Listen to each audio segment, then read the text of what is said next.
할렐루야. 반갑습니다. 저는 잠깐 목사님께서 말씀하신 것 같은데요, 적지 않는 세월을 사이비 이단에 몸담았던 하나님 앞이나 또 한국 교회 앞에는 대단히 부끄럽고 허물이 많은 그런 신앙의 이력을 가지고 있는 죄인 중에 죄인입니다. 그럼에도 불구하고 하나님께서 영영 잊지 않으시고 다시금 찾아와 주셔서 기가 막힐 깊은 수렁이었고 또 사망의 음침한 골짜기였던 사이비 이단 신천지로부터 하나님께서 건져내 주시고 또 빼내 주셔서 복음 앞에서 치유되고 회복되는 그런 놀라운 사랑을 저에게 허락하시고, 또 부족하지만 이제는 하나님 편에 서서 사이비 이단 신천지와 영적인 싸움을 할 수 있는 그런 작은 도구로 사용해 주신 하나님, 또 오늘 귀한 대성교회까지 세워주신 하나님께 감사와 영광을 올려드립니다. 저는 원래 장로교회에서 처음 신앙생활을 시작을 했습니다. 그러다가 1993년 7월경 이수 총신대 입구 전철 역사 안에서 성경책을 읽고 있다가 장로 교인으로 위장한 신천지인을 처음 만나게 됐습니다. 이 성경을 마치 성경으로 해석하는 듯한 말씀의 짝풀이, 또 저에게는 많이 생소했던 비유풀이, 특별히 요한계시록에 대한 성경 공부, 생소하지만 나름 논리적이고 체계적인 그런 성경 공부였습니다. 그러나 그 그릇된 성경 공부에 제 눈이 멀어버렸고 마음을 거기에 완전히 빼앗겨서 저는 이단 신천지에 포섭이 되었습니다. 신천지에서는 주로 이제 교리를 가르치는 강사, 또 금천구, 관악구 이런 지역을 맡아서 교회 담임으로 한 14년 정도 미혹되어 있다가 2006년 말에 하나님의 특별한 은혜로 신천지 교리가 비성경적이다, 또 반복음적이라는 사실을 눈뜨게 됐습니다. 그래서 양심 선언을 하고 어렵게 신천지를 탈퇴하게 되었습니다. 제가 2007년도부터 영혼을 파괴하고 또 한국 교회를 몸살을 앓게 하는 이 사이비 이단 신천지의 정체를 좀 알려야겠다. 그래서 저와 같은 제2, 제3의 피해자가 없었으면 좋겠다 하는 그런 마음을 하나님께서 주셔서 신천지를 알리는 사역을 시작을 하게 됐습니다. 예방사역이라 그러죠. 신천지가 어떤 전략과 어떤 전술로 그리스도인을 미혹하는지, 또 교회를 혼란케 하는지, 이런 것들을 알리면서 사역을 시작하게 됐습니다. 또 저의 주 사역은 이미 신천지 교리에 깊이 중독된, 교리에 세뇌된 신천지인들을 가족이나 교회가 어렵게 만남을 주선해 주시면 신천지인을 앉혀놓고 신천지 교리가 왜 비복음적인지, 왜 비성경적인지 객관적으로 볼 수 있도록 도움을 드려서 다시금 건강한 그리스도인으로 돌이키는, 그들을 회복시키고 치유하는 상담 사역을 현장에서 14년 정도 부족하지만 섬기고 있습니다. 저희 상담실에는요, 매주 새로운 피해자들이 도움을 요청하러 방문을 하십니다. 적게는 4가정, 많게는 10가정, 매주 새로운 피해자들이 방문하십니다. 안타깝죠. 해마다 거의 저희가 가족 상담만 하는 케이스가 한 200케이스가 넘을 정도니까요. 근데 과거와 좀 다른 점이 있다면, 과거에는 90%가 기독교인 가정이 피해자였습니다. 무신론자는 비신자는 10% 될까 말까였습니다. 최근 2, 3년 전부터는 달라졌습니다. 비기독교인의 피해율이 60%, 그리고 기독교인의 가정의 피해는 한 40%. 그렇게 된 이유는 있죠. 교회마다 나름 이단 신천지를 경계했거든요. 신천지 아웃 캠페인하고 신천지 출입 금지 문구 붙이면서 나름 우리 교회가 그리스도인을 대상으로 많이 예방을 했기 때문에 그 효과가 나타나지 않는가 하는 생각을 해봅니다. 사실 비기독교인은 왜 피해율이 점점 높을 수밖에 없느냐? 사이비 이단에 대한 정보가 거의 없습니다. 사이비 이단에 대해서 모릅니다. 즉 신천지 교회나 장로 교회나 똑같다 생각하는 사람도 있습니다. 구분이 안 되는 거죠, 비기독교인들에게. 그러다 보니까 정보의 부재가 비기독교인의 피해율을 높이고 있습니다. 그에 반해서 아직도 여전히 40%나 되는 기독교인의 가정이 문제입니다. 제가 기독교인 가정이 상담실을 방문하면 제가 꼭 물어봅니다. 섬기시는 교회에서 사이비 이단 신천지의 미혹 방법이나 또 신천지에 빠진 사람의 태도가 어떻게 바뀌는지 들어보신 일이 있습니까? 없습니까? 이렇게 물어봅니다. 그럼 그분들이 뭐라고 대답할 것 같습니까, 여러분? 이단 신천지에 대해서 한 번도 들어본 일이 없습니다. 이런 분 있을까요? 거의 없습니다. 다 한두 번 다 들어봤다 그럽니다. 목사님을 통해서, 아니면 CBS 영상을 통해서, 아니면 전문 사역자를 통해서 신천지에 대한 정보를 한두 번 다 접해 보셨다고 얘기합니다. 제가 두 번째 이렇게 묻습니다. 접해 보셨는데 왜? 자녀가 지금 신천지 빠진 지 3년이 됐고 아내나 남편이 신천지 빠진 지 2년이 됐는데 왜 지금에서야 아셨습니까? 이렇게 물어봅니다. 그럼 그분들의 그 다음 대답은 뭘까요, 여러분? 이렇게 얘기합니다. 이단 신천지에 대한 정보를 듣기는 들었는데 솔직히 그게 남의 이야기인 줄 알았습니다. 설마 그런 피해가 우리 가족 중에 있을 거라고는 꿈에도 생각을 못 해봤습니다. 이런 대답을 하십니다. 사이비 이단 신천지는 역사가 그렇게 깊지 않습니다. 신천지의 창립일이 있습니다. 1984년 3월 14일입니다. 이 1984년 3월 14일을 그들은 특별한 기원으로 정했습니다. 요한계시록에 나와 있는 천년왕국, 천년 동안 왕노릇한다는 그 천년의 시작이 84년 3월 14일로부터 시작된다는 거예요. 그래서 이 84년 3월 14일을 새로운 기원의 시작에 대해서 신천기 1년이라고 부릅니다. 신천기 1년, 85년 3월 14일은 신천기 2년, 이렇게 그들 나름대로 새로운 기원을 계수를 시작했습니다. 지금 우리가 서기를 쓰고 있지만 언젠가는 서기를 다 내려놓고 이 신천기를 쓸 거라고 그들은 생각하고 있습니다. 믿고 있습니다. 자, 이때 시작된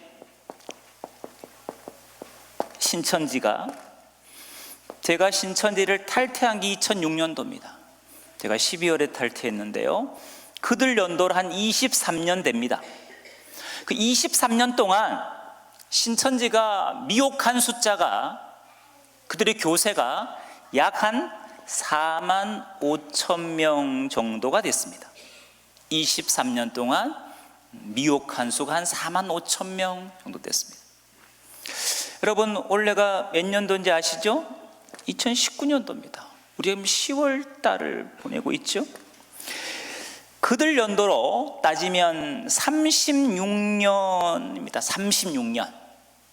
자, 그럼 지금 제가 나온 지도 벌써 13, 14년 돼 가는데, 자, 지금 그들의 교세가 얼마나 됐을까요, 여러분? 약 23만이 됐습니다. 정확하게 말씀드리면 작년 12월 기준으로 20만 명이 됐습니다. 올해는 새롭게 10만 명을 목표로 지금 그들이 포교 활동을 하고 있습니다. 그래서 여러분 길 가다 보면 막 말씀 대성회 하면서 막 홍보지를 나눠주고 버스에다가 대형 광고를 하고 스크린 틀어가면서 올해 10만 명을 포교하겠다고 지금 저렇게 혈안이 되어 있습니다. 약 23만 명 정도로 지금 추정합니다. 한 3만 명은 불어났지 않을까. 1년에 보통 2, 3만 명씩 불어났는데 올해는 좀 더 많이 미혹했을 것 같습니다. 그럼 여러분 이게 따져보면 13, 14년 사이에 새롭게 미혹한 숫자만 약 18만 5천 명. 최근 18만 5천 명 미혹에도 별로 놀라지도 않죠. 놀라지도 않죠. 사실 어마어마한 숫자거든요. 문제는 이 사이에 여러분 한국교회가 여러 이단 중에 신천지만큼은 우리가 특별히 경계령을 내렸습니다. CBS에서는 신천지 아웃 캠페인을 하면서 신천지 관찰 보고서, 신천지 빠진 사람들 8부작을 방송하기도 하고, 교단마다 이단 경계 주의를 정해서 신천지 타도를 외치고, 출입구마다 신천지 출입 금지 외치고, 교회 밖에 성경 공부 절대 하면 안 된다고 외치면서 나름 우리가 열심히 예방했거든요. 그렇게 열심히 예방하고 경계했는데 이들의 성장세를 보십시오. 가파릅니다. 신천지 미혹대 들어가는 문은 여전히 넓습니다. 반대로 신천지의 실체를 알고 다시금 정통교회로 돌아오는 문은 좁습니다. 저희 상담소가 1년에 상담을 통해 한 사람 건져내는데 최소 3개월 상담을 해야 되는데, 매일 그것도. 근데 3개월 상담받고 돌아오는 1년의 숫자를 통계내 보니까 한 100명 정도 됩니다. 전국 상담소가 그렇게 활발하게 움직이는 곳이 몇 군데 없습니다. 다 해봤자 얼마나 되겠습니까? 근데 미혹되는 수는 너무 많다는 거죠. 들어가는 문은 좁혀놔야 되고 나오는 문은 넓혀야 되는데 지금 현실은 그렇지 않습니다. 이들의 성장세에 한 몫을 한 것이 저는 우리 한국 교회라고, 우리 그리스도인이라고 생각합니다. 우리의 무엇이 저들의 성장세에 한 몫을 했느냐? 우리의 무관심. 사이비 이단을 조심하라고, 신천지를 경계하라고 목사님들께서 말씀하셔도 듣는 성도님들은 이단 신천지 문제가 나의 문제, 우리 가족의 문제, 우리 교회의 문제라 생각하지 않습니다. 나와는 무관할 거다. 우리 자녀하고는 무관할 거다. 우리 교회하고는 무관할 거라고 착각하는 거죠. 그래서 남의 이야기처럼 듣습니다. 남의 이야기. 남의 이야기는 별로 관심이 없거든요. 내 이야기가 아니니까. 이런 우리의 무관심이 이단 신천지 세력을 키운 거죠. 자기는 마치 이단으로부터 안전지대에 있는 것처럼 착각하는 거예요. 왜 이단을 조심하라 하면 남의 이야기처럼 들을까요? 왜 무관심하게 들을까요? 저는 그 이유는 성경에 대한 무지라고 생각합니다. 하나님 말씀을 경역이기 때문에 이단에 대해서 남의 이야기처럼 무관심하게 듣는다는 거죠. 하나님의 말씀에 깨어있는 사람은 절대로 이단 문제를 남 이야기처럼 듣지 않습니다. 무관심하지 않습니다. 여러분, 오늘 읽었던 본문의 말씀은 요한일서 4장 1절입니다. 사도 요한이 교회 공동체에 편지를 보냅니다. 사랑하는 자들아, 영을 다 믿지 말고 오직 영들이 하나님께 속하였나 분별하라. 많은 거짓 선지자가 세상에 나왔음이니라. 영은 성령만 있는 게 아닙니다. 저 그리스도의 영, 미혹의 영이 있기 때문에 미혹의 영을 통한 거짓 선지자의 미혹이 너무 많다는 거예요. 그래서 영을 분별하라는 거예요. 누구한테? 사랑하는 그리스도인들에게, 택함 받은 그리스도인들에게. 여러분, 어떤 사람이 영을 잘 분별할까요? 교회 오래 다니면 영을 잘 분별하겠죠? 아닌 것 같죠, 그거는? 네. 그럼 직분을 받으면 영을 잘 분별하겠죠? 그것도 아닌 것 같죠?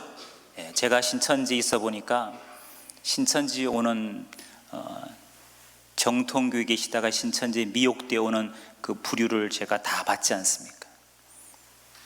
정말 다양합니다. 초신자부터 모태신앙까지. 모태신앙인이 얼마나 많은지 아십니까, 여러분? 직분도 다양합니다. 평신도부터 집사, 권사, 장로, 전도사도 워낙 많아서 숫자도 못 세야 합니다. 심지어 목회자까지. 여러분, 제가 이단 신천지에 몸담고 있어 보니까 영을 분별하는 건 직분이나 직책이나 신앙 연수와 아무 관계가 없습니다. 어떤 사람이 영을 잘 분별하느냐?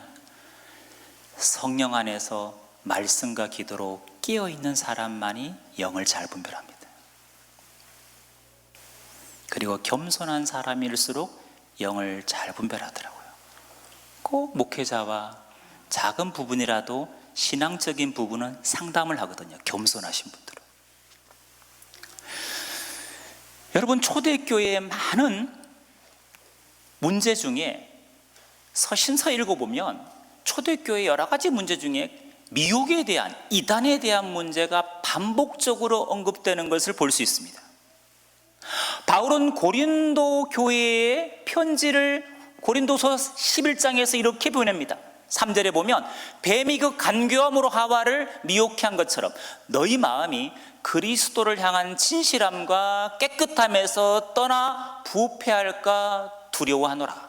만일 누가 와서 우리가 전파하지 아니한 다른 예수를 전파하거나, 혹은 너희가 받지도 아니한 다른 영을 받게 하거나, 혹은 너희가 받지도 아니한 다른 복음을 누가 받게 할 때는 너희가 잘 용납하는구나. 여러분, 바울이 개척한 교회 중 하나가 고린도 교회입니다. 바울 사도는 거기에 틀림없이 예수의 복음을 전했습니다. 그런데 지금 누가 와서 사도가 전하지 아니한 다른 예수, 다른 영, 다른 복음을 전하는 거예요. 그럼 고린도 교회 그리스도인들이 복음에 확증한 굳센 영혼일 것 같으면, 건강한 그리스도인 같으면 누가 와서 다른 예수, 다른 복음 전할 때 어떻게 반응해야 되겠습니까? 분별하고 싸워 이겨야 될 겁니다. 근데 바울의 얘기는 이겁니다. 잘 용납하는구나. 다른 예수를 버리고, 다른 복음을 버리고, 다른 예수, 다른 복음을 쫓아갔다는 거예요. 여러분, 다른 걸 전하는 자들의 전략을 바울은 13절에 이렇게 말합니다. 저 다른 예수, 다른 영, 다른 복음 전하는 자들은 거짓 사도고 속이는 일꾼인데 자기를 그리스도의 사도로 가장하는 자들이라. 이것이 이상한 일이 아니랍니다. 사탄도 나타날 때는 광명한 천사로 가장하고 사단의 일꾼들도 나타날 때는 의의 일꾼으로 가장해서 나타난다는 거예요. 예수님 말씀을 그대로 옮기면 거짓 선지자 1위가 양의 옷을 입고 나타난다는 거예요. 여러분, 따라합시다. 가장. 오늘 이 단어를 여러분이 기억하셔야 됩니다. 여러분, 가장이 뭡니까? 겉과 속이 다른 거죠. 여러분, 신천지인들은 여러분 위장 전술이 뛰어나지 않습니까? 여러분, 교회 밖에서, 직장에서나 학교에서 다른 사람을 만나면 씻기도 하는 사람은 다 누굴까요? 교회 다니는 사람이겠죠? 그리스도인이겠죠? 네. 십자가 목걸이 한 사람, 뭐 대부분 그리스도인일 가능성이 크죠. 성경책 읽는다, 신앙 서적을 본다, 찬송가를 듣는다, 큐티 책자를 갖고 있다, 여러분 대부분이 그리스도인입니다. 넘어질 때 주여 찾는 사람, 대부분이 그리스도인이죠. 그럼 우리가 이 사람이 식기도에 예수 믿는구나 싶어서 실례지만 어느 교회 섬기세요? 이렇게 물어볼 수 있잖아요. 여러분에게 누가 그렇게 질문하면 여러분 어떻게 대답하실 거예요? 그렇죠, 대성교회 섬깁니다, 이렇게 당당히 얘기하시잖아요. 그러면 신천지인들은 어떻게 대답할까요? 저는 신천지 요한 지파 다닙니다, 저는 안드레 지파 다닙니다, 야고보 지파 다닙니다, 바돌로메 지파 다닙니다, 마태 지파 다닙니다, 이렇게 얘기할까요? 그렇지 않습니다. 어느 교회 다니냐면 그들도 이렇게 말합니다. 자기는 여의도 순복음교회 다닌다는 거예요. 자기는 충신교회 다닌다는 거예요. 자기는 온누리교회 다닌다는 거예요. 크고 작은 교회를 사칭하는 거예요. 그럼 이 사람이 온누리교회를 다닌데 혹시나 싶어서 온누리교회 전화해서 이런 연락처 가지신 분이 그 교회 출석교인이 맞습니까? 아닙니까? 우리 전화해서 확인하죠. 우리는 그렇게 하지 않습니다. 우리는 그런 열심이 없습니다. 그렇게까지 확인하고 검증하는 수고를 하지 않습니다. 그냥 믿는 거, 아니면 내가 이렇게 사람을 의심해야 되나, 이런 생각을 합니다. 그러니까 저들의 가장 사칭하는 게 먹히는 거죠. 기억하십시오. 1위는 양의 옷을 입고 여러분 앞에 나타납니다. 여러분처럼 똑같은 그리스도인 신앙인 행세를 한다는 걸 기억하십시오, 여러분. 그래서 우리는 지혜롭게 확인하고 검증해야 되는 겁니다. 여러분, 우리 주변에 사이비 이단이 많습니다. 여러분 혹시 개인적으로 접촉해 보신 이단 있습니까? 만나보신 이단? 별로 없습니까? 여기는 거의 청정 지역인가요? 하나님의 교회. 그렇죠, 하나님의 교회. 하나님의 교회, 맞아요. 하나님의 교회 참 많죠. 하나님의 교회 교주는 누구죠? 이건 상식이죠, 상식. 안상홍입니다. 따라할까요? 안상홍. 안상홍. 그 안상홍이를 어떻게 믿느냐? 아버지 하나님으로 믿고 있습니다. 그래서 그들은 기도를 마칠 때도 안상홍님 이름으로 기도를 마칩니다. 그들 찬송가를 보면 우리가 부르는 찬송가를 개사를 했습니다. 우리는 주 하나님 지으신 모든 세계, 이렇게 우리는 찬양합니다. 그들은 그렇지 않습니다. 안상홍님 지으신 모든 세계, 이렇게 부릅니다. 예수 하나님의 자리에 다 안상홍을 넣어놨습니다. 그 안상홍은 죽었습니다. 면드시다가. 저 양산에 가면 덕계리에 묘지가 있습니다. 그들이 믿고 있는 안상홍 하나님은 썩어서 무덤에 들어가 있습니다. 아버지 하나님이 돌아가시니까 어머니 하나님을 만들었습니다. 그게 바로 장길자입니다. 그들은 어머니 하나님에 대해서 아십니까? 이렇게 포교하는 거예요. 유월절을 지키십니까? 안식일을 지키십니까? 12월 25일이 로마의 태양신 숭배일이지 예수님 탄생일이 아닙니다. 이런 멘트로 미혹을 하는 거죠. 이들이 하는 말 중에 참 이건 뭐 웃어야 될지 울어야 될지 하는 표현이 있는데, 2002년도에 한일 월드컵 때 우리나라가 4강까지 올라간 것은 다 안상홍, 그 아버지 하나님 이름 속에 그 비밀이 들어있었다는 겁니다. 안정환 선수가 골을 넣었다는 거예요. 유상철 선수가 골을 넣었다는 거예요. 홍명보 선수가. 여러분 참, 이게 무슨 귀신 신하를 까먹는 소리입니까, 여러분?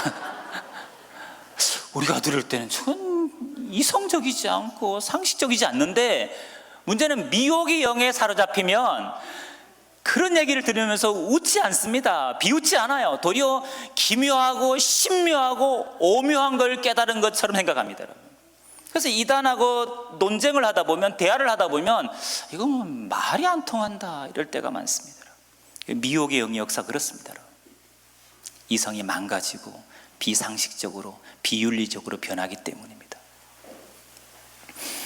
경계하셔야 됩니다. 하나님의 교회는 최근 10년 동안 5천억 정도, 약 5천억 정도를 들여서 그들은 정통교회가 건축하다가 경매로 넘어가면 이들이 다 낙찰을 받습니다. 이들에게 있어서 가장 큰 기쁨은 뭔지 아십니까?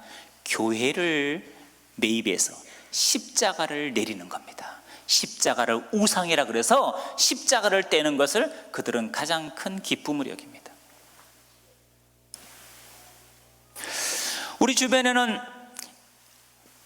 구원파도 있습니다. 구원파는 이제 계열이 있습니다. 유병헌 계열. 여기는 기독교 복음 침례. 그런가 하면 유병헌에 속해 있다가 탈퇴해서 하나 만든 사람이 있습니다. 이요한이라는 사람입니다.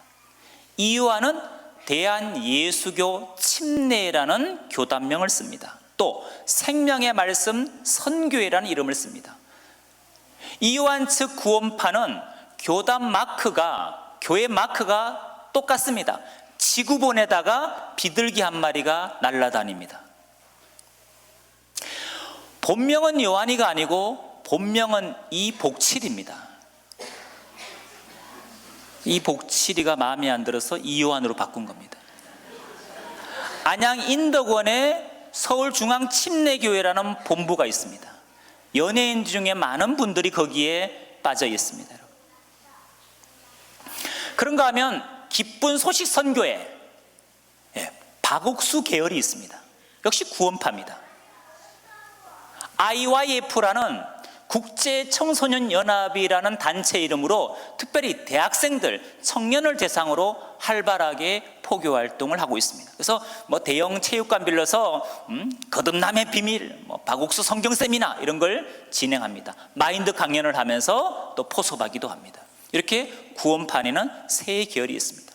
그 외에도 여러분 통일교, 안식교, 몰몬교, JMS, 여러분 JMS 들어봤습니까? JMS, 정명석,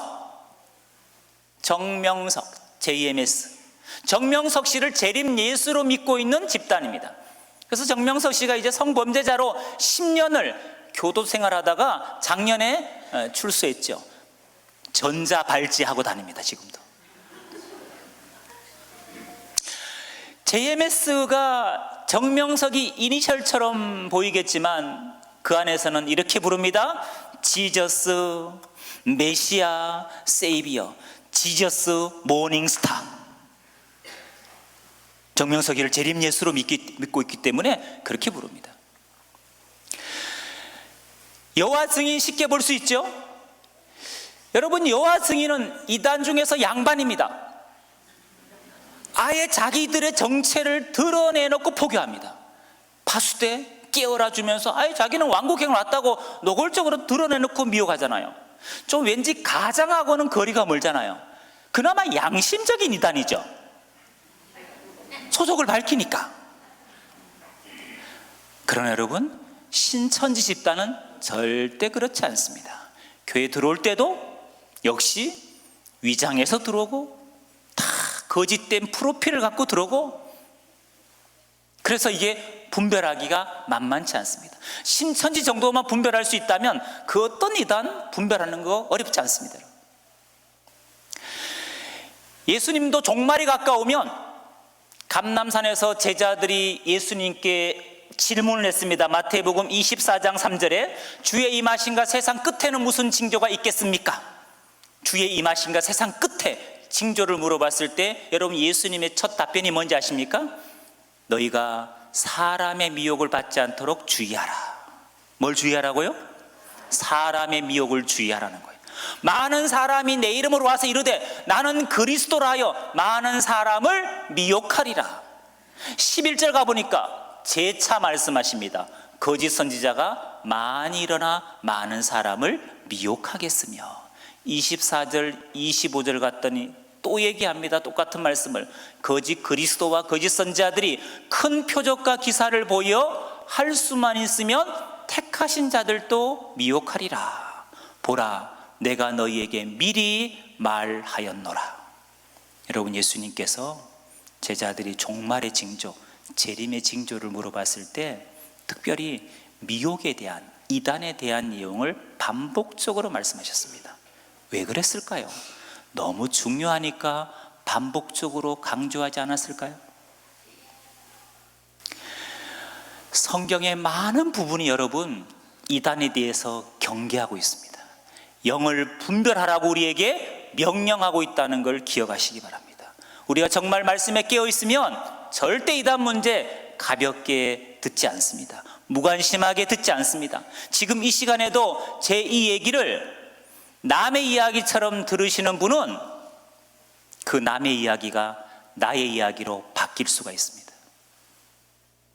그런 일이 없어야 되겠죠. 두 번째, 이단 신천지 빠지는 이유가 있습니다.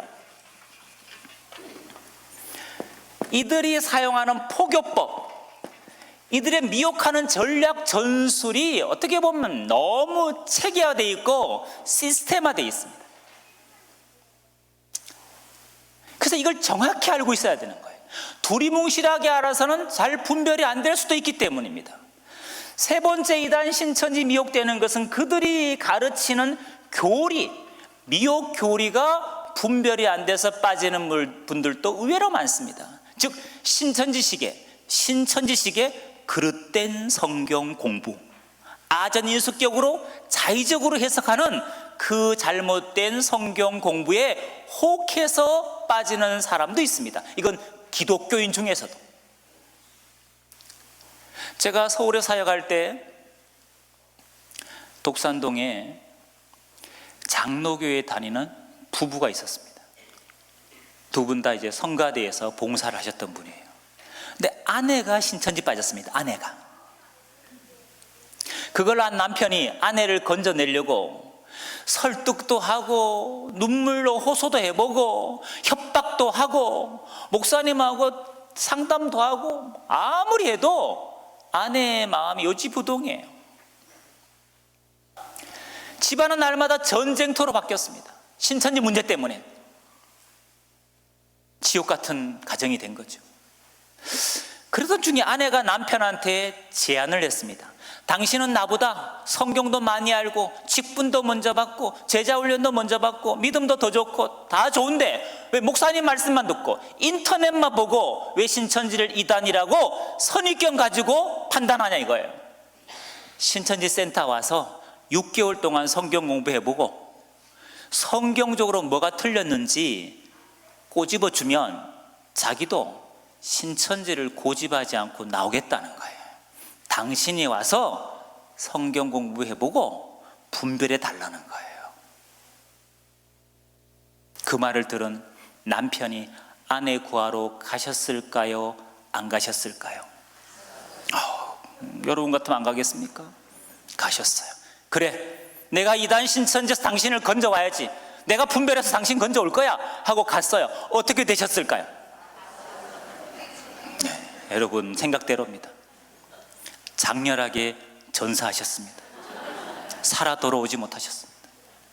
여러분, 용기만 갖고 신천지 이단에서 가족을, 지인을 건져내올 수 있는 게 아닙니다. 여러분, 이런 경우는 뭐가 분별이 안 된 거냐? 교리가 전혀 분별이 안 된 거예요. 물론 이렇게 다짐하고 들었죠. 이건 이단 신천지 이만희 교주의 잘못된 교리야, 비진리야, 이렇게 다짐하고 들었어요. 한 달 듣고 두 달 듣고 석 달 듣다 보니까 그게 성경적이라고 논리적이라고 생각이 든 거예요. 그래서 빠진 거예요. 여러분, 이 두 가지는 지피지기가 돼야 됩니다. 그래야 백전불태 백전백승할 수 있습니다. 정확히 알아야 됩니다. 그 중에 제가 오늘 여러분들에게 중점적으로 말씀드릴 건 바로 포교법입니다. 이건 기본 중에 기본입니다. 눈을 감고도 신천지 포교법이 선하게 보여야 돼요. 눈을 딱 감아도 이 포교법이 단계가 눈에 선명해야 돼요. 자, 사이비단 신천지로 미혹되는, 포섭되는 일련의 과정이 있습니다. 패턴이 있습니다. 이게 20년째 바뀌지 않았습니다. 여러분, 20년째 바뀌지 않았다는 말은 무슨 말일까요? 20년째 사용해도 잘 먹힌다는 겁니다. 이게 너무 안타까운 거죠. 어떻게 똑같은 걸 20년 쓰고 있어도 그게 먹히냐 이거예요, 여러분. 그만큼 한국교회가 무관심하다는 얘기예요, 여러분. 자, 이단 신천지로 미혹되는 단계가 5단계가 있습니다. 몇 단계 있다고요? 5단계. 8단계를 제가 줄인 겁니다. 5단계만 기억하시면 됩니다. 자, 이 단계는 여러분 이 시간 이 강의를 들으면서 외우셔야 됩니다. 기억하셔야 됩니다. 그래서 외우시고 기억하신 분만 예배당을 나가시기 바랍니다. 너무 과한 숙제를 준 것 같지만 누구나 외울 수 있기 때문에 제가 자신 있게 말씀드리는 겁니다. 자, 그 첫 번째 단계입니다. 첫 번째 단계는 이겁니다. 따라합시다. 정보 수집. 사이비단 신천지는 여러분을 미혹하기 위해서 제일 먼저 하는 게 뭐냐? 여러분의 개인 신상 정보를 파악합니다.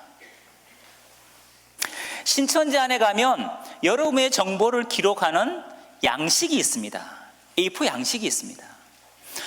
그걸 그들은 뭐라 부르느냐? 이렇게 부릅니다. 열매 정보다 이렇게 부릅니다. 또는 전도 요청서라 이렇게 말합니다. 우리의 정보를 기록하는 양식을 열매 정보, 전도 요청서라 하는 거예요. 이름, 전화번호, 주소, 다니는 직장, 직위, 학교, 학년, 과 이름, 섬기는 교회, 신앙 연수, 맡은 직분, 신앙 간증, 좋아하는 성경 구절, 찬송, 요즘 뭐 때문에 고민이 많은지, 최근에 관심사는 어디 꽂혀 있는지, 비전은 뭔지, 기도 제목은 뭔지, 과거나 현재 아픔과 상처는 뭐가 있는지, 이런 것들을 이제 낱낱이 기록하는 양식입니다. 특별히 여러분의 고민,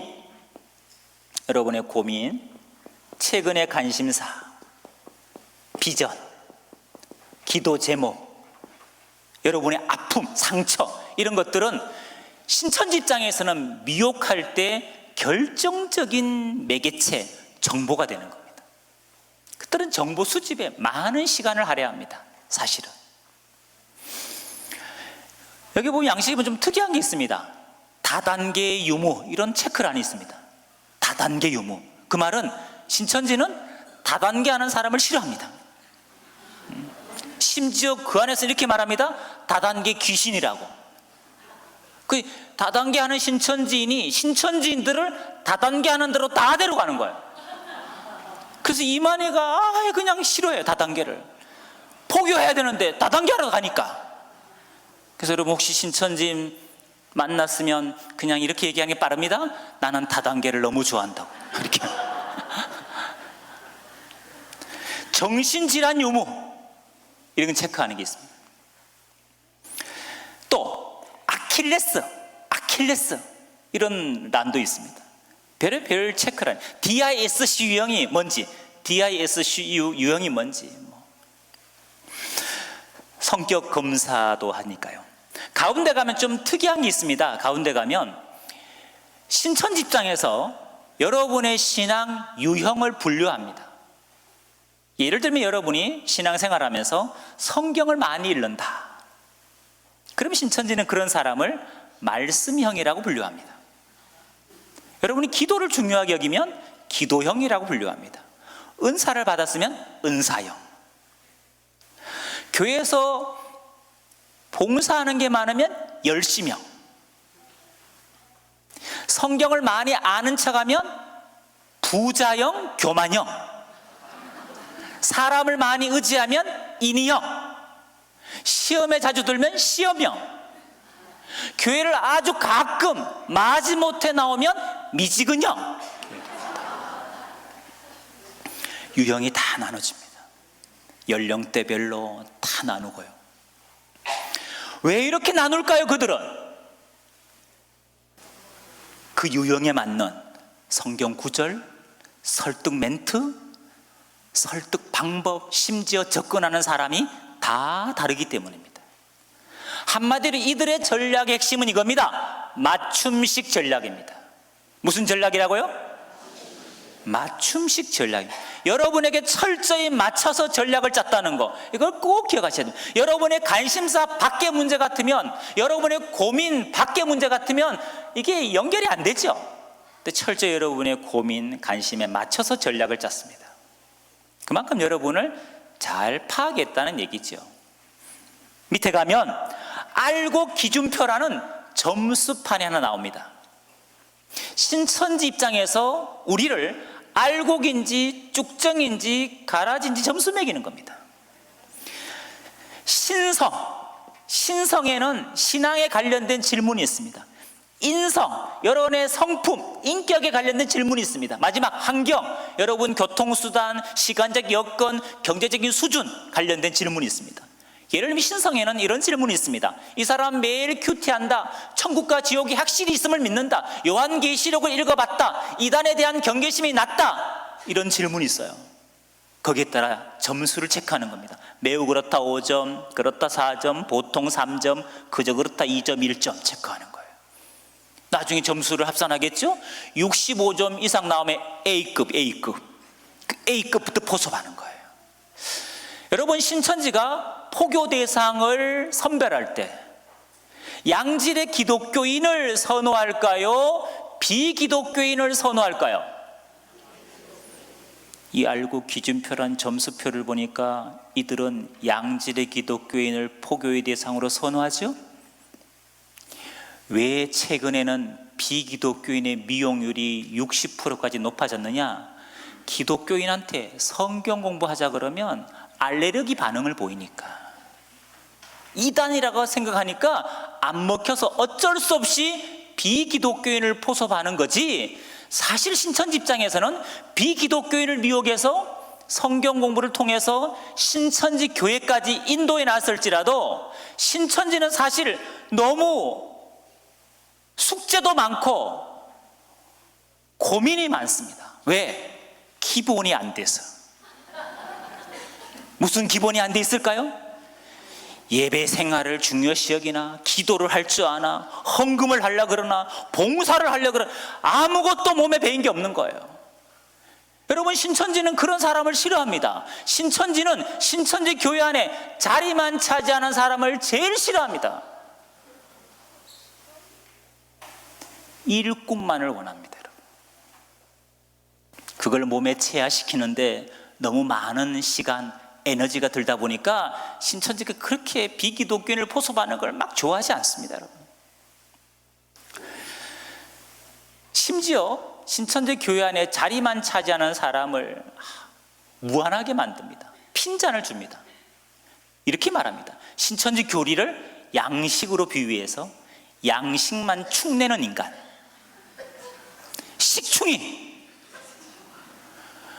식충이라고 그러면 식충이. 여러분, 정통교회에서 누가 식충이라 그러면 다음 주 그 교회 나올까요? 아마 더 다른 교회 가겠죠. 근데 신천지는 그 다음 주에 또 나옵니다. 여러분, 왜? 거기만 가야 영생이 있으니까. 그렇게 세뇌됐기 때문에 그런 핀잔을 듣고도 안 나가는 거죠. 여러분, 다른 교회를 안 가는 거죠. 여러분, 갈 수도 없고. 그에 비해서 여러분은 기본이 돼 있죠. 기본이 돼 있잖아요. 이런 기본이 된 기독교인에게는 신천지 입장에 뭔 바꾸면 되느냐? 성경관만 바꾸면 됩니다. 그럼 구원관, 영생관 다 바뀌기 때문에 그리스도인을 포교의 대상으로 선호한다는 걸 꼭 기억하십시오. 그 말은 우리가 분별해야 될 줄 믿습니다. 우리가 분별해야 됩니다. 자, 여러분, 이런 정보를 신천지가 어떻게 얻었을까요? 여러분, 이 사적인 개인적인 정보를 그들이 어떻게 얻었을 것 같습니까? 신천지의 정보 수집하는 방법은 참으로 다양합니다. 많이 쓰는 게 설문조사죠. 설문조사. 길에 생애지는 MBTI, 애니어그램, 디스크, 당신의 싱싱생생 지수는 다양한 설문지, 미술, 심리치료 다 있죠. 인문학 강의부터 해가지고 안 하는 거 없죠. 신천지는 문화센터를 통해서도 다양한 프로그램을 준비해 놨습니다. 또 문화적인 접근도 많이 하죠. 전시에 초청하고 음악회 초청하고 뭐 카페벤에 스타벅스 빌려서 무슨 일일 맞아에도 하고 다양한 방법 컨셉이 많습니다. 다 정보 수집하려는 방법들이죠. 근데 가장 많이 선호하고 쓰는 정보 수집 방법은 이겁니다. 이미 신천지에 미혹된 여러분의 지인을 통해서 얻는 정보입니다. 가족 중에, 친척 중에, 친구 중에, 교우 중에, 직장 동료 중에 누가 신천지 빠졌어요? 그럼 가까이 지낸 사람들의 정보는 다 신천지로 이미 가 있는 겁니다. 그 친척이 지방에 살아도 관계없습니다. 부산에 있는 신천지인들에게 내 친척의 정보를 토스해주면 나와 관계없이 미혹이 진행됩니다. 내가 가서 미혹하는 게 아닙니다. 그런 네트워크가 잘 구축이 되어 있습니다. 자, 누가 정보를 줬다고요? 여러분의 지인이, 신천지 빠진 여러분의 이웃이 여러분의 정보를 준 거예요. 자, 정보 수집 다음입니다. 두 번째, 정보를 준 사람은 숨어버립니다. 정보를 받은 신천지인이 준 사람과 관계없이, 여러분 지인과 관계없이 여러분과 만남을 시도합니다. 그래서 여러분과 친밀한 신뢰를 쌓아가는 거예요. 이걸 두고 신천지 용어로 이렇게 말합니다. 따라합시다. 섭외. 한 번 더 하겠습니다. 섭외. 정보 수집 다 뭐라고요? 섭외입니다. 섭외. 여러분이 이해를 돕기 위해서 제가 그림으로 표현해 보겠습니다. 자, 이걸 여러분 자신이 한번 가정해 보세요. 자, 여러분을 미혹할 때 신천지가 제일 먼저 뭐부터 한다고요? 정보 수집. 5분 전에 말씀드려요. 5분 전에. 기억하고 계시죠? 제가 오늘 여러분의 숙제를 드렸어요. 기억하라고, 외우라고. 외우신 분만 예배당을 나갈 수 있다고. 외우셔야 돼요. 정보 수집, 섭외 외우셔야 돼요. 자, 누가 여러분 정보를 줬다고요? 지인. 그렇죠. 여러분 정보를 준 사람, 여러분 아는 사람이 줬겠지요. 모르는 사람이 어떻게 줄 수 있습니까? 자, 정보를 받은 신천지인들은 자기들을 뭐라 하느냐 이렇게 부릅니다. 자기들을 추수꾼이래. 추수꾼. 그 신천지는 추수라는 단어를 많이 씁니다. 자기들을 추수꾼이라고 생각합니다. 자, 여러분 한 사람을 미혹하기 위해서 그들은 최소 3명에서 7명이 뭘 만드느냐? 팀을 조직합니다. 팀. 신천지는 한 사람을 포섭하기 위한 최소 인원을 3명으로 규정했습니다. 3명이 안 되면 미혹 활동이 이루어질 수 없다는 얘기예요. 팀을 만듭니다. 이 안에 누가 있느냐? 여러분의 정보를 준 여러분 지인이 있는 겁니다. 그들은 내 정보를 갖다 놓고 전략을 cap니다. 여러분의 고민, 관심사를 기준으로 전략, 컨셉을 정합니다. 심지어 기업에서 사용하는 SWOT를 씁니다. 강점은 뭐고 이 사람이 약점은 뭐고 기회가 될 만한 게 뭐고 위협이 될 만한 게 뭔지 다 조사를 합니다. 그리고 각자 역할 분담을 합니다. 어떤 사람은 심리상담소 협회 상담사 역할, 어떤 사람은 교수 역할, 어떤 사람은 사모 역할, 어떤 사람은 선교사 역할, 어떤 사람은 지나가는 사람 역할을 다 분담합니다. 그리고 역할대로 그들은 행동으로 옮기죠. 그래서 우연을 가장한 의도적이고 계획적인 만남을 갖습니다. 우연히 길에서, 우연히 사무실에서, 우연히 커피숍에서, 식당에서, 우연히 전시회 갔다가, 우연히 영화 보러 갔다가 우연을 가장한 계획적인 만남을 갖습니다. 여러분, 이들이 여러분을 알고 접근한 겁니까? 모르고 접근한 겁니까? 알고 접근한 겁니다. 그래서 은사자를 사칭합니다. 때로는 기도하는데 성령께서 강력하게 말씀을 전하라고 성령께서 강권한다는 거예요. 집사님, 혹시 최근에 아들 문제로 고민하는 거 없습니까? 남편이 이직하지 않았습니까?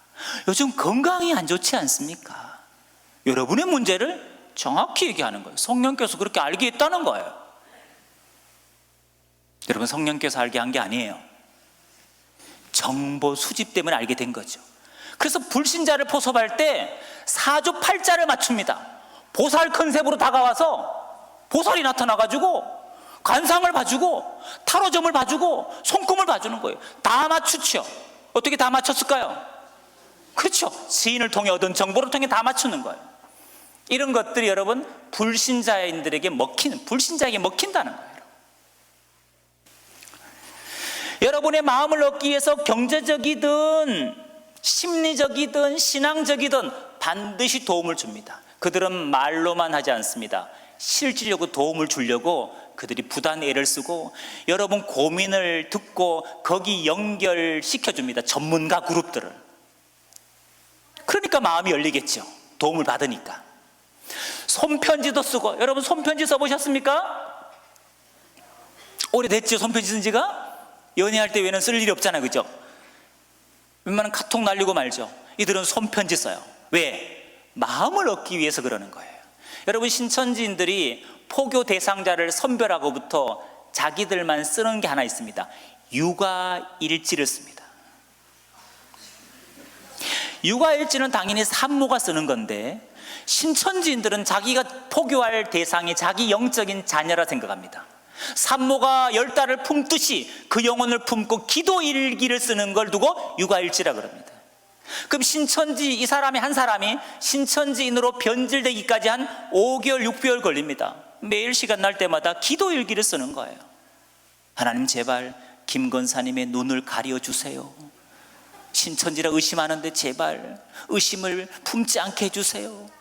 꼭 신천지 오게 해주세요 하나님. 이런 일기를 쓰는 거죠. 기도일기를 쓰는. 그 신천지 그 사람 미혹되면 그걸 이제 육아일지를 선물로 주는 거예요. 사실은 집사님 6개월 전부터 집사님 영혼을 놓고 기도했다고 이렇게. 그거 받는 기분이 어떨 것 같습니까?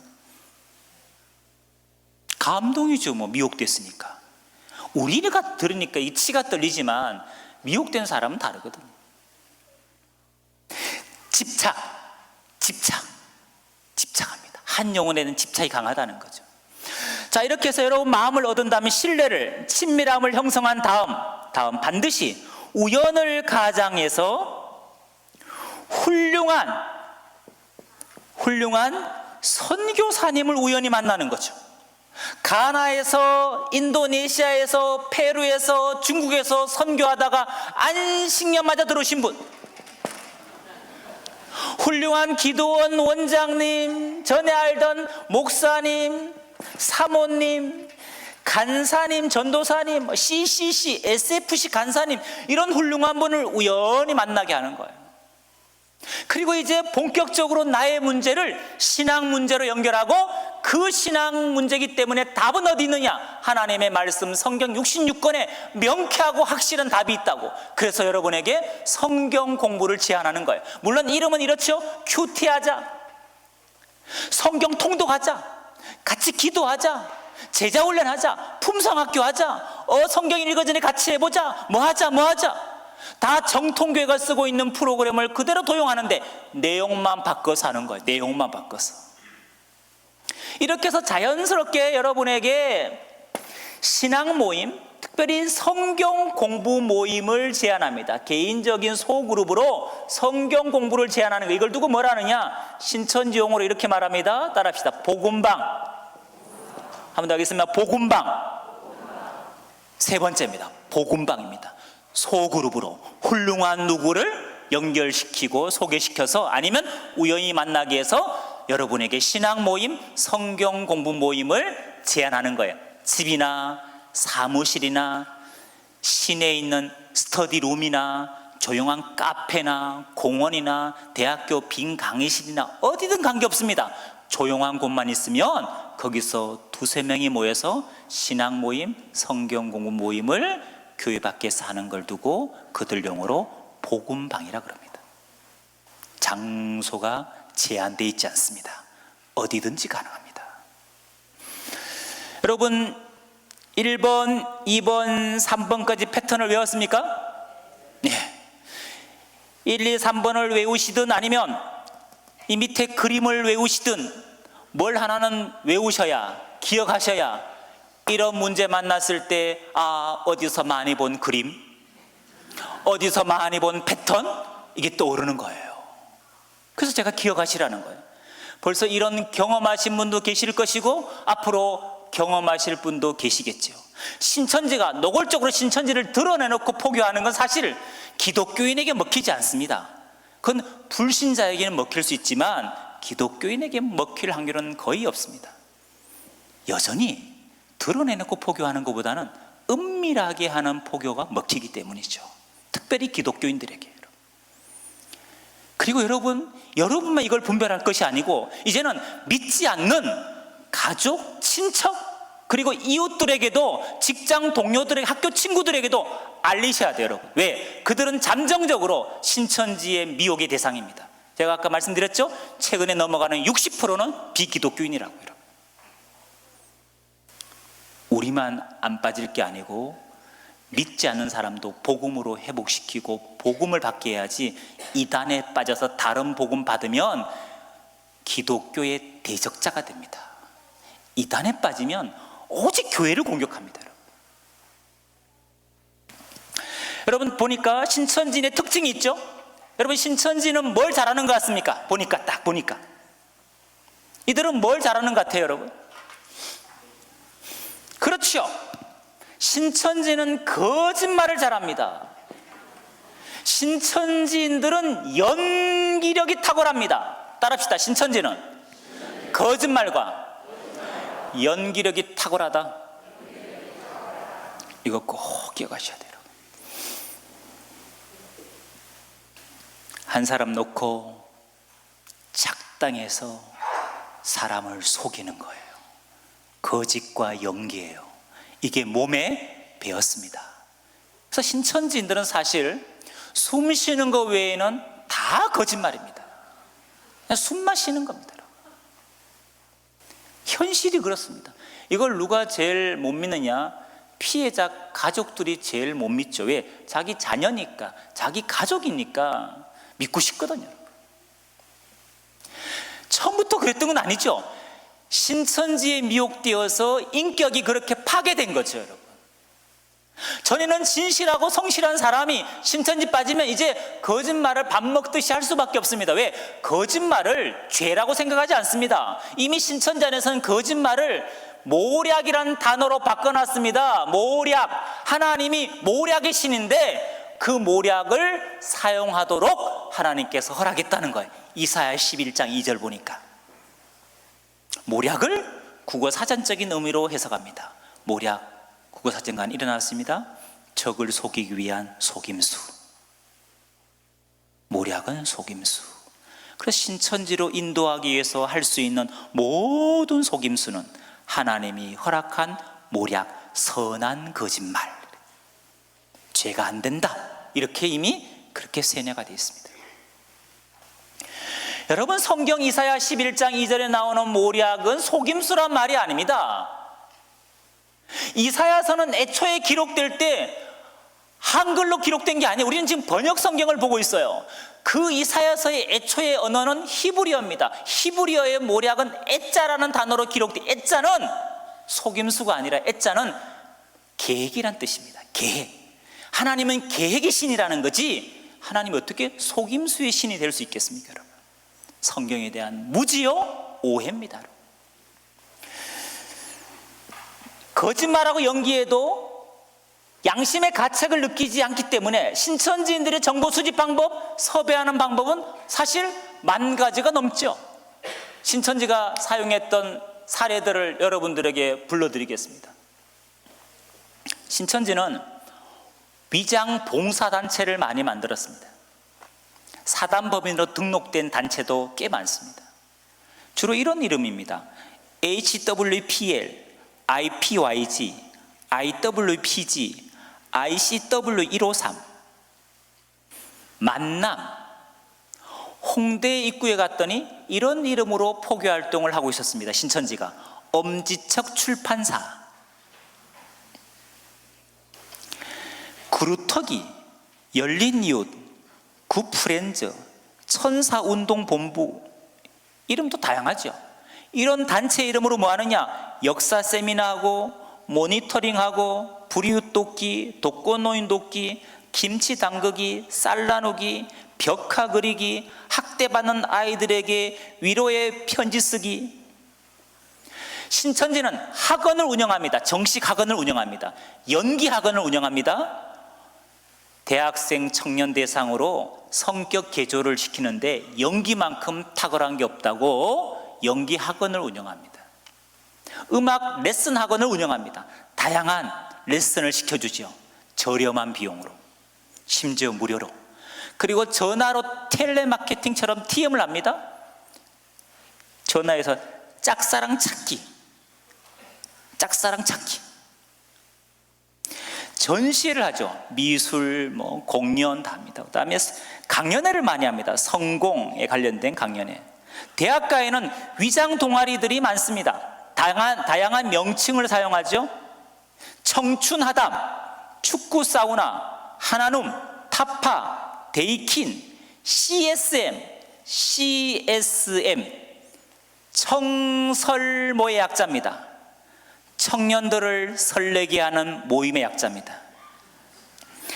밴드팀을 운영합니다. 악기, SOS, 러버레인, 강연, 이룸, 1어, 무수비, 영어, A to G, 마커, 수공예, 손수, 버킷 119, 미술 동아리 미인대, 취미 공유 동아리 독거 청년, 달글, 손글씨 동아리, 마그네틱 사운드, 라온 책방, 책각 커피, 툰사동 웹툰 동아리, 위장문화 단체를 만들었습니다. 극단 나비, 향극단, 하늘소리, 토닥토닥 이런 문화단체를 만들었습니다. 그래서 가곡교실을 하고 무용단, 응원단, 무예단, 어린이 응원단, 어린이가 포교 대상이 아닙니다. 부모, 어머니를 포교 대상으로 하는 겁니다. 람밴드, 희극단, 댄스팀, 옥수 어린이 예술단, 문화마루, 태권무 시범단 실력이 아주 뛰어납니다. 그래서 여러 문화 행사에 신천지 태권무 시범단이 초청을 받는 겁니다. 위장교회를 만들었습니다. 간판은 대한예수교 장로회입니다. 이름도 다양하죠. 사랑의 교회, 행복한 교회, 하늘비전 교회, 샘교회. 정통교 아닙니다. 신천지가 만든 위장교회입니다. 찬양 집회를 하고 아버지 학교, 어머니 학교, 제자훈련, 품성학교, 내적 치유, 문화강좌, 건강세미나 다양한 프로그램을 합니다. 신천지는 문화센터를 곳곳에 만들었습니다. 다문화센터, 가람문화센터, 희담문화센터, 늘푸르 문화센터, 이름도 다양한데 프로그램은 더 다양합니다. 책 읽어주는 여자, 영화를 읽어주는 여자, 보이스 트레이닝, 나의 기질 찾기 여행, 바디 스트레칭, 아로마 테라피 공방, 행복 하브루타, 브레인 부모 교육, 플라워 디자인, 도형 테라피, 힐링 타로, 인문학 강의, 자기개발 특강, 연애 특강, 힐링 콘서트, 오카리나, 우쿠렐라, 종이공예, 꽃꽂이, 발 마사지, 이침, 컴퓨터, 리본공예. 외우지 마세요. 영어회화, 1어 중국어, 천원비누공예, 리더십 강좌, 파워 스피치, 감성 스피치, 호감 대화법, 십자수 가야금, 고전 무용, 사물놀이, 요가, 삭스돌, 캘리그라피, POP, 동화구연, 수지침, 부모 코칭, 인문학 고전. 신천지 문화센터에서 운영되는 프로그램입니다. 스마트폰 어플을 만들었습니다. 인터넷 카페를 운영합니다. 청춘상해, 웹툰 만화, 예글이나, 맛집 투어, 여행, 멘토링, 독서, 커피톡, 뜨개 모임, 엄마표 쿠키 만들기. 상담을 통해 접근합니다. 힐링 상담, 진학 상담, 지문 상담, 재능 기부해달라, 정부의 정책 관련 건의해달라, 유대인 학습법, 다문화 상담, 탈북자 상담, 자녀 양육법, 이름에 들어있는 비밀. 다양한 심리 테스트를 합니다. 색채 심리, 성격 유형 검사, 사상 체질 테스트, 애니어그램, 스트레스 검사, 커피 설문지, 게임 배우기, 드라마 작가를 사칭한 인터뷰 요청, 만다라 색칠하기, 가드너의 다중지능 이론. 여러분, 제가 지금 쏜살같이 불러드렸습니다. 지금 불러드린 건 빙산의 일각입니다. 또 다른 방법을 개발하고 진화시킬 겁니다. 여러분, 이런 착각하시면 안 됩니다. 이런 수법은 사이비단 신천지가 사용하지 않겠지. 설마 그들이 이런 방법까지 사용하겠어? 이런 착각하시면 될까 안 될까요? 안 됩니다. 모든 게 가능합니다. 여러분, 제가 10,000가지가 넘는다고 말씀드렸어요. 정보 수집, 섭외하는 방법은 아주 다양하다. 자, 그런데 기억하십시오. 그런데 결론은 뭐냐? 뭐로 꼴이 나느냐? 성경 공부로 꼴이 납니다. 결론은 뭐라고요? 성경 공부하자고 제안하는 겁니다. 결국 정보 수집 섭외는 뭘 위한 거냐? 여러분들을 개인적으로 교회 밖에서 은밀하게 성경 공부를 시키려고 하는 전 작업이에요. 여러분에게 성경 공부를 제안할 때 특징이 있습니다. 이걸 강조합니다. 이 공부하는 걸 절대로 말하면 안 된다. 누구한테? 교회 목사님, 교회 가족들, 또 식구들에게 절대 말하면 안 된다. 여러분, 교회 밖에서 성경 공부하는데 교회 말하지 말래, 가족한테 비밀리 하재. 여러분, 이상합니까? 안 합니까? 그거 100% 이상한 거죠. 신천지도 압니다. 이상하게 생각할 거라는 거. 그래서 그들은 설득을 합니다. 왜 말하면 안 되는지, 왜 이걸 비밀리 해야 되는지 이제 설득을 하는데, 꼭 뭐로 설득하느냐? 성경 구절을 들이대면 설득합니다. 여러분, 우리의 믿음을 자라게 하고 견고하는 데도 성경이 사용되지만 미혹의 매개체도 성경이라는 것을 꼭 기억하셔야 됩니다. 이런 식입니다. 이걸 숨겨야 된다는 거예요. 이걸 감춰야 된다는 거예요. 딱 3개월 동안, 100일 동안만 감추자는 거예요. 왜 감춰야 됩니까? 하면 하나님께서 그렇게 말씀하셨다는 거예요. 어디 그런 말이 있어요? 그럼 그들은 성경 구절을 찾는 거예요. 잠언서 12장 23절 읽어봅시다. 슬기로운 자는 지식을 감추어 두어도 미련한 마음은 전파하느니라. 슬기로운 자 되실래요? 미련한 사람들로, 이러는 거예요. 그럼 슬기로운 자는 왜 지식을 감추고 미련한 사람은 왜 전파하기 바쁘냐? 자, 집사님이 우리 선교사님 통해서, 사모님 통해서 2번 말씀을 배웠는데, 자, 2번 들은 그 말씀, 그걸 들은 그대로 가족이나 교회 식구들한테 옮길 수 있겠냐는 거예요. 들은 그대로 옮겨야 되는데, 그걸 가감하게 되면, 더하거나 빼서 잘못 전하게 되면 영혼을 죽이는 살인자가 된다는 거예요. 이 살인 죄는 무섭다는 거예요. 그러니까 확실히 알고 전해도 늦지 않으니까 확실히 알 때까지만 슬기로운 자는 지식을 감춘다는 거예요. 미련한 사람은 선무당이 사람 잡는다듯이 어설프게 전하다가 영혼을 죽인다는 거예요. 마태복음 13장 44절 읽어보자는 거예요. 천국은 마치 밭에 감춘 보화 같은데 이를 발견한 후에는 숨겨두라 그랬지, 예수님이 언제 동네방네 떠들라 그랬냐 이거예요. 이렇게 이제 성경 구절에서 자의적으로 해석해서 설득하는 거예요. 여러분, 눈빛을 보면서 이게 말할 눈빛인지, 이게 의심하는 눈빛인지 보면서 이제 설득하는 거예요. 그래서 설득이 안 되면 또 뭘 찾느냐? 또 성경 찾는 거예요. 미가서 7장 5절 읽어보자는 거예요. 너희는 이웃도 믿지 말고 친구도 의지하지 말고 품 안에 있는 여인에게도 입의 문을 삼가하라. 믿고 말할 사람 없다는 거예요. 오직 하나님과 나와 관계 속에서 이 문제를 해결해야지 누굴 믿고 말하는 게 아니라는 거예요. 믿지 말라 하지 않냐 이거예요. 하다못해 가족도, 품 안에 있는 여인도 믿지 말라 그랬다는 거예요. 입 조심하라 그랬다는 거예요. 예수님도 제자들에게 내가 그리스도임을 말하지 말라 그랬지 언제 동네방에 떠들라 그랬냐 이거예요. 속담까지 인용합니다. 낱말을 지가 왜 들어요? 낱말은 새가 듣고 반말은 지가 듣는 속담이 있듯이, 집사님께서 가족이나 교회 식구들은 얘기하면 그 사람만 듣는 게 아니고 사탄, 마귀, 귀신, 이들도 듣는다는 거예요. 이 사마귀가 들으면 절대로 진리를 못 배우도록 해방하고 방해한다는 거예요. 사탄, 마귀, 귀신 해방받고 싶지 않으면 지혜롭게 감추라는 거예요. 딱 3개월만 이런 식으로 계속 말을 못하게 비밀리에 공부하자고 강조하는 겁니다. 복음방에서는.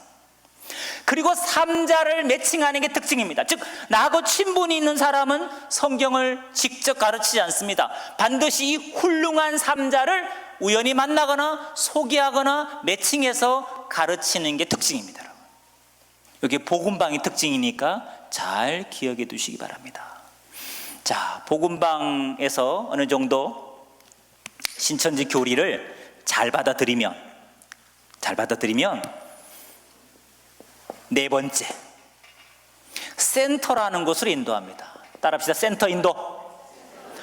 센터는 신천지 정규 과정입니다. 정규 과정. 반드시 거쳐야 되는 과정입니다. 복음방과 센터의 차이가 있어요. 복음방은 소그룹으로 어디서든 미혹할 수 있지만 센터는 그렇지 않습니다. 지정된 건물 안으로 들어가야 됩니다. 1층이든 2층이든 3층이든 7층이든 8층이든 지정된 건물 안에 들어가면 학교처럼 강의실이 2개 내지 3개가 있습니다. 책걸상이 있고 한 강의실에 적게는 50명, 많게는 100명, 150명 들어갈 수 있는 강의실이 있습니다. 건물 안에 집단적으로 세뇌시키고 미혹하는 장소가 바로 센터라는 것을 기억하시면 됩니다. 복음방에서 센터 넘어갈 때 꼭 하는 게 있습니다. 선교사라 사칭하는 사람이 이렇게 얘기합니다. 안식년이 끝나서 선교지로 떠나야 된다는 거예요. 더 이상 개인적으로 공부시킬 수 없어서 너무나 안타깝다는 거예요. 그런데 뜻있는 목회자들이 바이블 아카데미를 개설하려고 준비 중이라는 거예요. 같이 기도해 달라는 거예요. 그리고 며칠 후에 와서 이렇게 얘기하는 겁니다. 기도에 응답받았다는 거예요. 바이블 아카데미가 개설됐다는 거예요. 창세기부터 계시록까지 성경 66권을 제대로 깊이 있게 가르치는 성경학교가 개설됐으니까 같이 가자는 거예요. 그 대신 거기는 아무나 받아주는 게 아니고 면접을 봐서 합격된 사람만 선별해서 딱 100명만 선별해서 성경 공부를 체계적으로 가르친다는 거예요. 면접 보라는 거예요. 면접을 보죠. 어렵게 누구나 다 합격을 시켜줍니다. 대답 못해도 합격입니다. 합격되면 입학 원서를 쓰고 사진을 제출합니다. 그리고 신분증을 카피해서 제출합니다. 아니면 등본을 제출해야 돼요. 그리고 월 5만 원에서 8만 원의 냉난방비를 내면 이제 센터 정규과정에 등록해서 수강할 수 있습니다. 센터는 일주일에 4번 수업을 합니다. 주 4회. 몇 번 한다고요? 주로 수업하는 요일은 월화목금 4일. 월화목금 하면 신천지 센터라니까 요즘은 또 월화수도 하고 목금토도 하고 주말반도 운영하고 요즘은 조금 병행합니다. 어쨌든 일주일에 3번 4번 가서 성경 공부를 하는 곳이 센터입니다. 오전반이 있고요, 저녁반이 있습니다. 방학 때가 되면 오후반도 있습니다. 대학생들이 워낙 많아갖고. 그리고 하루 2-3시간 수업을 진행합니다. 이게 6개월에서 7개월, 8개월, 9개월 동안 아주 장기적으로 이제 그들식의 비진리로 세뇌시키는 작업, 성경 공부를 시키는 겁니다. 기억하십시오. 일주일에 3번 4번 오전반 저녁반 하루 2-3시간 6개월에서 9개월 공부하는 곳이 신천지 센터다. 센터 가면 눈에 띄는 게 있습니다. 여러분, 교리가 분별이 안 돼도 환경을 유심히 보면 분별할 수 있는 거리가 있어요. 신천지 센터 가면 꼭 강사들이 흑칠판에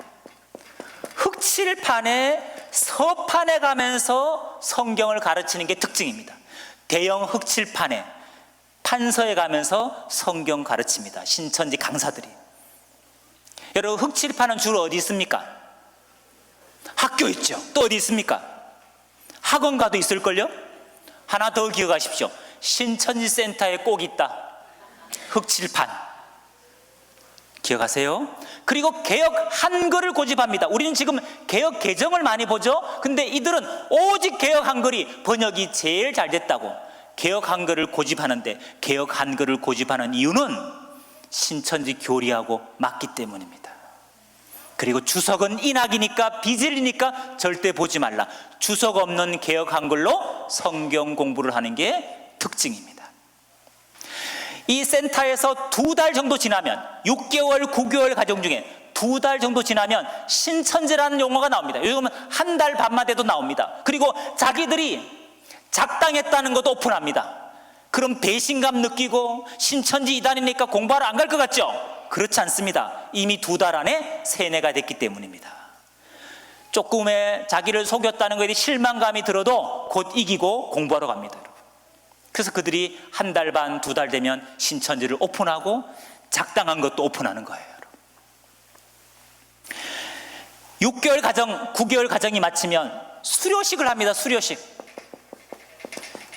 사각모 쓰고 가운 입고 성대하게 수료식을 합니다. 올해 수료생 목표가 10만 명입니다. 10만 명. 이 과정을 마쳐서 수료할 사람을 10만 명을 목표로 지금 저들이 치열하게 포교 활동을 하고 있습니다. 작년 같으면 한 사람씩 신천지를 인도하지 못한, 포교하지 못한 사람에게 벌금이 부과됐습니다. 110만 원.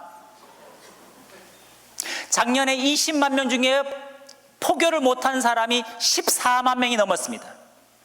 14만 명이 벌금을 내야 되는 거예요. 10만 원은 총회, 이만희가 있는 총회에 내야 되고 100만 원은 각 지파에 내야 됩니다. 그 왜 돈을 거뒀냐 물으니까 전도 잘한 사람 포상해야 된다는 거예요. 그래서 총회 10만 원 내가지고 그 10만 원씩 다 모아갖고 14만 곱하기 10만 원 모아갖고 전도 잘하는 사람 시상하겠다는 거예요. 포상금 주겠다는 거예요. 그래서 올 1월 달에 시상을 했습니다. 3등이 16명을 인도했습니다. 포교했어요.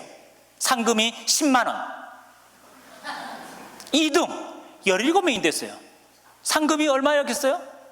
10만 원. 1등은 누구냐? 이만희 교주. 자기가 1등 했다는 거예요. 21명을 인도했다는 거예요. 상금은 얼마인지 몰라요.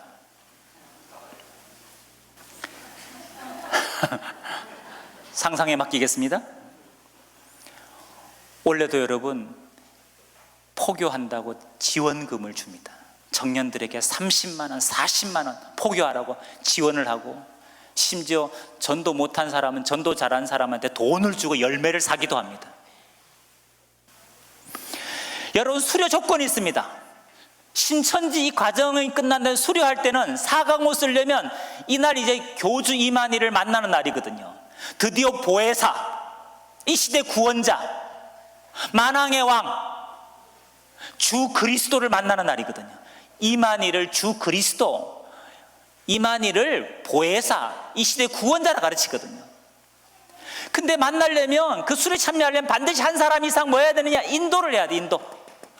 시험을 봐서, 배운 교리 시험 봐서 90점 맞아야 수료할 수 있습니다.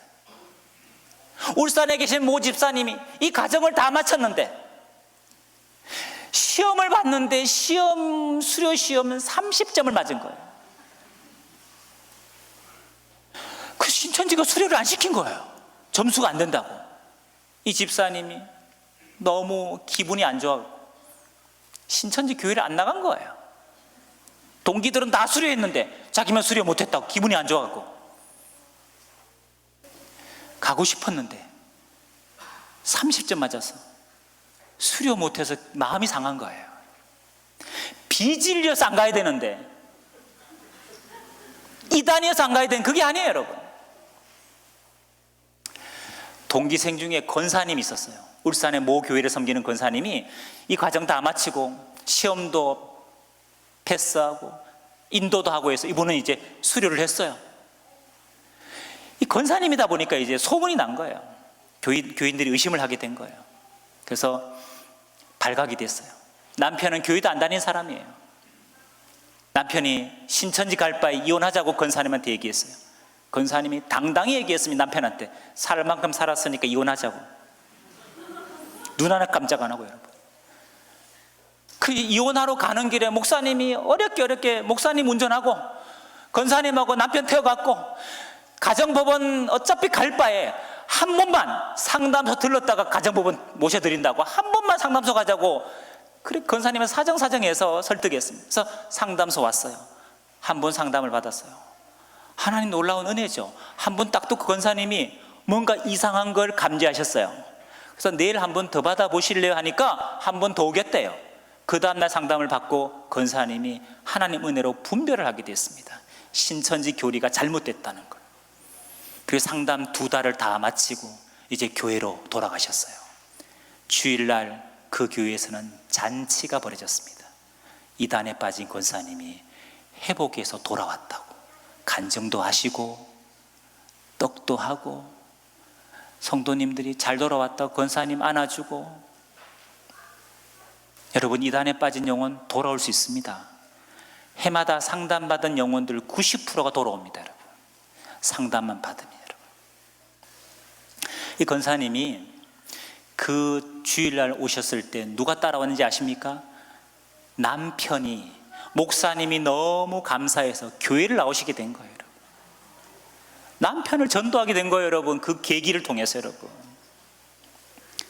그 권사님이 저희한테 동기 중에 30점 맞아갖고 수료 못한 집사님이 계신데 상담실에 한번 데려와도 되냐고 물어본 거예요. 데려오라 그랬죠. 그분이 상담받더니 비진리라는 걸 깨달은 거예요. 자기는 90점 맞았으면 아마 지금도 신천지 미쳐서 다닐 거라 이거예요. 자기는 30점 맞은 게 복이래요.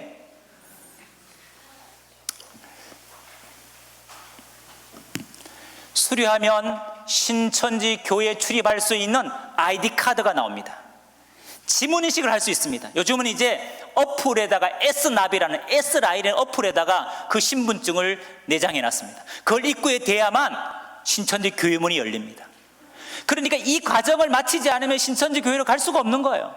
이 과정을 마쳐야 교회 갈 수 있는 출입증이 나오고 그들식의 예배와 훈련, 교육을 받을 수 있는 자격이 부여되기 때문입니다. 훈련받은 사람이 다시 미혹의 현장으로 보내지는 겁니다. 이 단계가 바로 이단 신천지로 미혹되는 5단계입니다. 한 번만 정리하고 마치겠습니다. 따라합시다. 정보 수집, 섭외, 복음방, 센터, 신천지 교회. 여러분, 1, 2, 3, 4, 5번 중에 몇 번에서 분별하면 제일 좋을까요? 정보 수집은 선견 지명이 있어야 될 겁니다. 누가 정보를 줬는지 알 수도 있고 모를 수도 있어요. 가장 예민하신 분은 섭외입니다. 섭외. 누가 우연히 다가왔어. 나하고 사적으로 친해지려고 그래. 교회 밖에서 자꾸 만남을 가지려고 그러고 은근히 교회에 대한, 목회자에 대한 없는 얘기를 지어내고 또 나한테 너무 물질적으로, 심리적으로, 또 정서적으로, 신앙적으로 너무 잘해줘. 이유 없는 과잉 친절. 이런 사람이 있으면 여러분 꼭 이 생각 한 번만 하십시오. 이 사람이 혹시 내 정보를 이미 알고 의도적으로 접근한 신천지인 아닐까? 혹시란 말은 맞을 수도 있고 아닐 수도 있다는 얘기입니다. 자, 혹시 했는데 둘이 잘 지냈어요. 커피도 마시고 밥도 먹고 친분이 두터워졌어요. 그런데 같이 커피 마시는데 어디 가는데 훌륭한 사모님을 소개받았어. 나한테 비밀리에 교회에서 말하지 말고, 교회에다 말하지 말고 비밀리에 성경 공부하재, 기도 모임 하재, 비밀리 하재. 여러분, 이런 접촉이 있었으면 이건 뭘까요? 신천지 뭐에 몇 번이에요? 몇 번? 3번 복음방입니다. 비밀리에 3자 매칭을 했잖아요. 성경 공부 제안했잖아요. 이때는 혹시가 아니죠. 뭘까요? 역시죠. 역시. 여러분, 혹시한 사람이 역시 분별하는 겁니다. 혹시라는 의심을 못한 사람은 역시 아무 생각 없이 비밀리에 공부하게 되어 있습니다. 목회자 속이고 가족 속여가면서. 여러분이 아무리 지각이 둔해도 면접 본다 그러면 정신이 번쩍 들어야 됩니다. 합격돼서 가보니까, 건물 안에 가보니까 강의실이 있는데 앞에 흑칠판이 보여. 그거 보고 공부하시는 분은 구제불능입니다. 흑칠판 보시거든, 아, 이게 신천지 센터구나, 내가 말로만 듣던 바로 센터구나.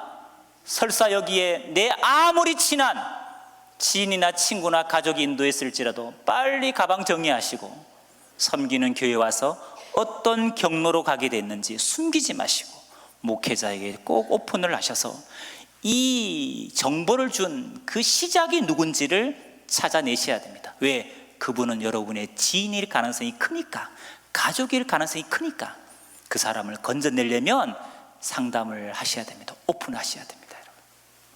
가장 중요한 건 이겁니다. 이 만남의 최초 시작이 누구였느냐? 그 사람은 틀림없이 여러분과 가까운 사람입니다. 그 사람을 찾는 것이 제일 중요한 겁니다. 지금은 영적으로는 평시가 아니고 전시입니다. 여러분이 하나님의 전신갑주를 입으시고 여러분 스스로 여러분 영혼도 분별해서 지키시고 나아가서 가족과 교회를 지키는 그런 깨어있는 파수꾼이 되어주시기를 간곡히 부탁드리겠습니다. 감사합니다.